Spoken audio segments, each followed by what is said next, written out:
हाय, hello, नमस्कार. तर मी केलेला आहे 250 ग्रॅमचा केक आणि हे पहा मी केक करताना बॅटर टॅप केलं नव्हतं. त्याच्यामुळे थोडेसे हे पहा असे मोठे मोठे होल पडलेले आहे.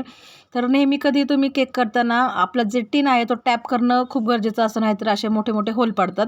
तर ॲक्च्युली काय झालं हे प्रॉब्लेम, की मला कस्टमरने ऑर्डर म्हणजे थोडी उशिरा दिली, त्यामुळे खूप पटपट मला हा केक करून द्यायचा होता. त्याच्यामुळे हा असा प्रॉब्लेम झाला. ठीक आहे, काही प्रॉब्लेम नाही.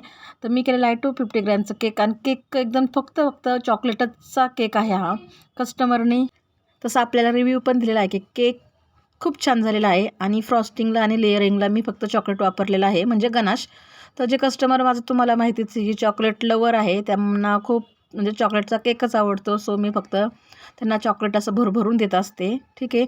तर हे आपला केक एकदम तयार झालेला आहे आणि तुम्हाला माझा केक आवडला का? छोटासाच केक आहे. तर आवडला असेल तर लाईक, शेअर अँड सबस्क्राईब करायला तर विसरूच नका. थँक्यू.